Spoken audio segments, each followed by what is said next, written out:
Broncos country after defeating the Raiders on the road by 10 points.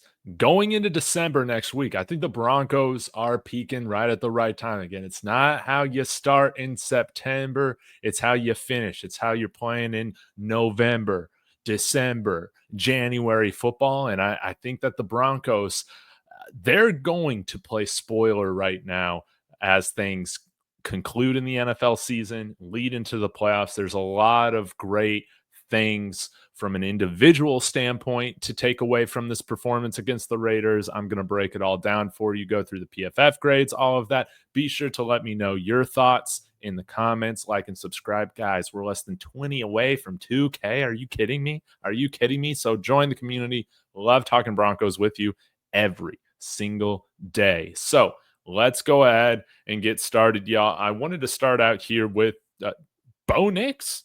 Hey, did Trent Green say playing like a top 5 quarterback in the NFL right now? Are you serious? Are you serious? Oh, man. Well, hey, take a look at this throw chart right here. And this is the most beautiful thing right here, guys. I mean, are you kidding me? We haven't had a quarterback that could consistently hit over the middle like this since Peyton. It's beautiful. 2 of 3 from beyond 20 yards for 50 yards. 4 of 4 down the middle between 10 and 20 yards for 56 yards, a 158.3 NFL passer rating, and a touchdown. I forget what the perfect passer rating is, but 158.3, that's either it or it has to be really close to it. So that was really nice to see as well. Let's continue on. There's some stats here that I want to showcase here when it comes to pressure. Of course, kept clean. We saw Bo play better when kept clean, 62% completion percentage. Of course, that's always really nice. 2 TDs and 2 touchdowns. You want to see him get better over time with the pressure. That was something the Raiders were really, really successful at, was dialing up pressure in key situations. Only 50% completion. But guys, remember where we're starting. Remember where we're starting with Bo Nix. He was around 40% in some of those games earlier on in the year. I want to say offhand that there was even a game or two where he was under 40% when under pressure. So he is getting better. The game is slowing down for him. And as long as he can continue to kind of raise his floor when it comes to some of these things throughout his rookie season, oh man, I mean, are we not going to be feeling incredible going into next year when we get some more amazing weapons, right? This is the key right here, though. Big standout for me is when blitzed, 12 of 20, 60% completion for 145 yards, 2 touchdowns, and a yards per attempt of 7.3. Okay. Very, very high. That higher than when not blitzed. And look at the average depth of target here when blitzed, essentially 11 yards downfield. So we are seeing it. We are seeing this offense totally evolve, where as a lot of the true football gurus, the quarterback guys are pointing this out. Chris Sims is pointing this out. This is a run the ball and take shots downfield type of offense right now. It's a little bit different than late stage Drew Brees, and it's been very exciting. Credit to Sean Payton for evolving and making the most out of Bo Nix, as well as we're seeing with our weapons now. Shout out to Marvin Mims. Play action. It would have been nice to see Bo get more going on play action. Only 7 of 10 for 57 yards. That was great. But when you're not running the ball, Jaleel McLaughlin gets hurt. You know how that goes. Not the best where there's no play action in this game. 18 of 32 for 56% completion. But again, those were some of those passes were when he was blitzed and he threw for 216 yards and 2 touchdowns. Like you're gonna take that, no doubt about it. But again, with the deep ball, over 20 yards, 57% completion. He looked great. 4 of 7 for 91 yards and a touchdown. And still in the medium range, 66.7%. 6 of 4 for 56 yards and a touchdown. He's been great. And then he's just absolute money in the short game around the line of scrimmage. But yeah, like overall, this was kind of one of the lesser efficient games for Bo Nix. 59.5% completion. That's probably one of his lowest games he's had this year with that sort of completion percentage. But you saw the deep shots. He made a lot of big time throws again in this game, and you'll be seeing that in my film room coming up this week. All right, let's continue on. That was fun with Bo Nix, but we have a lot of other stuff to break down here. How about we move to the pass blocking? Hey, shout out Garrett Bowles. 91.1 pass blocking grade here from PFF. Quinn Miners, good as well. Hey, how about Jaleel McLaughlin? I remember seeing him pick up a nice pass block. I think it was on that 3rd-and-1 play action where they hit that deep shot to Cortland Sutton on like a deep crosser for a gain of about 20 yards or so. Um, Jaleel McLaughlin, if I remember correctly, he had a great block there and was credited with a nice graded block. So that's wonderful to see. Luke Wattenberg, he's been a huge upgrade for us now that he's back pass blocking at the center position. Not as good of a game for Javonte Williams. This is kind of an outlier when it comes to his pass blocking. And of course, Mike McGlinchey had his absolute hands full this week with Max Crosby. You'll take it, though. He gave up no sacks, guys. We gave up 1 sack that came from or was responsible from Ben Powers. When you're going up against Max Crosby, you'll take that every single time. Offensive line and pass blocking, for me, gets an A grade. And credit to Bo Nix for getting rid of the ball very quickly. Now let's continue to move on to the run blocking. This wasn't as good. Quinn Miners, Mike McGlinchey, these are guys that you would expect to be up there. Luke Wattenberg, Garrett Bowles, like all these guys graded 66 and higher, which is nice to see. But saw Ben Powers, man, he had a real rough game in this one.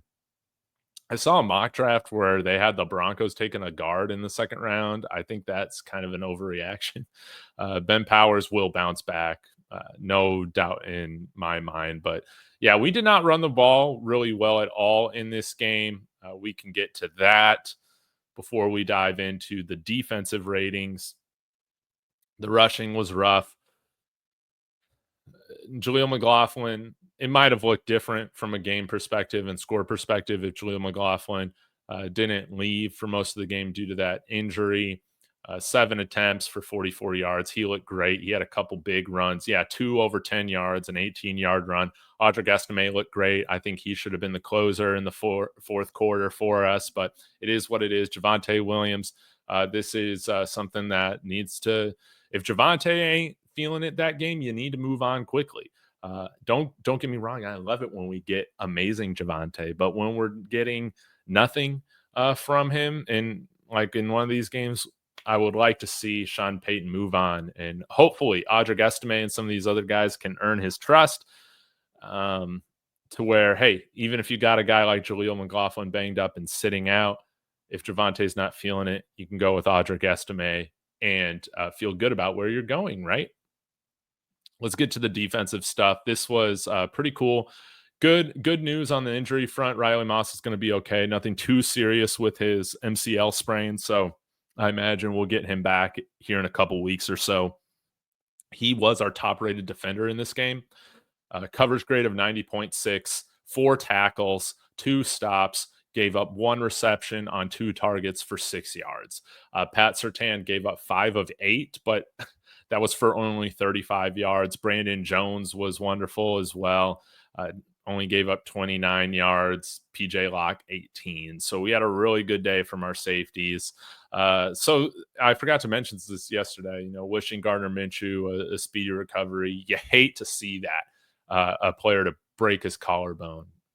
Just sucks. But some of the other guys that graded high in coverage, of course, we have Nick Bonino, played a few 7 snaps in coverage. Pat Surtain was amazing as always.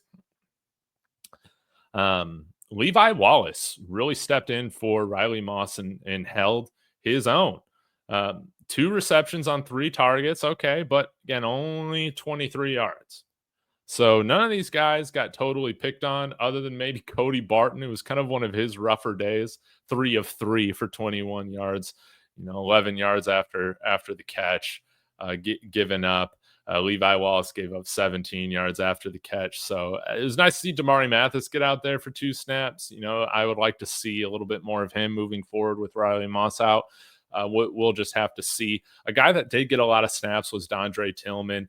I thought that he played pretty well. Only registered 1 pressure, but in like 1 hurry, but I just noticed him on the field quite a bit. Let me get back to overall grades. In run, we had Dondre Tillman, one of our higher rated run defenders, along with Nick Benino. That's great to see. Awazarike also up there for the team.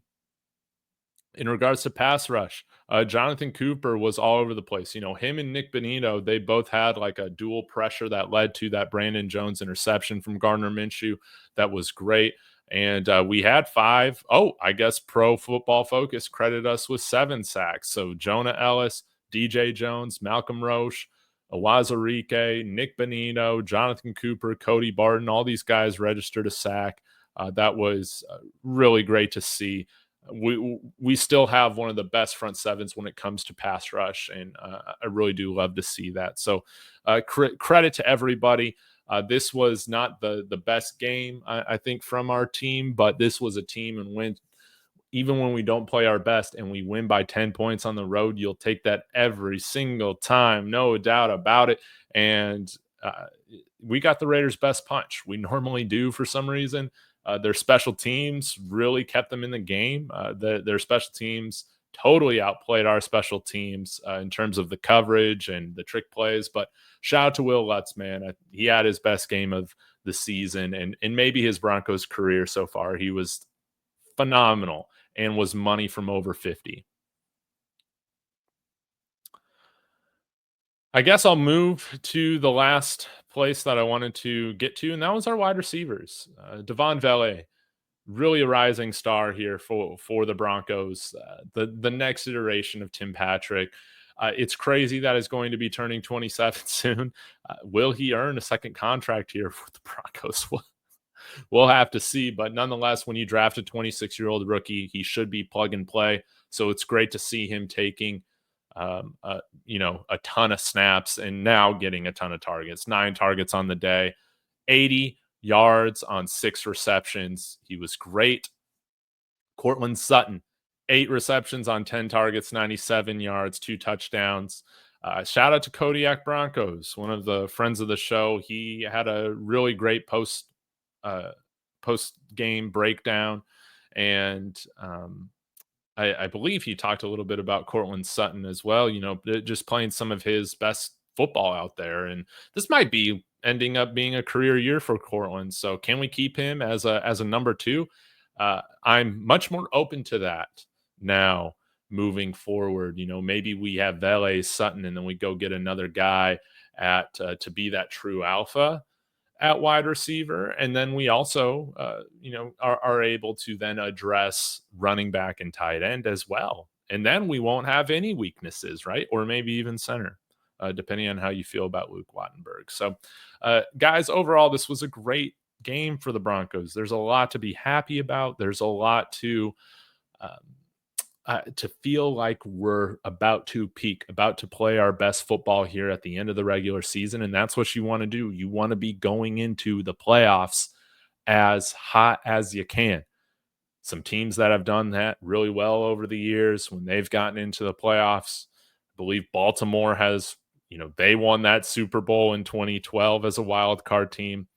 The New York Giants, they were a wild card team, and I believe that they were a wild card team when they beat the undefeated New England Patriots. They might have been a wild card team in both of their Super Bowl wins with Eli Manning, now that I think about it.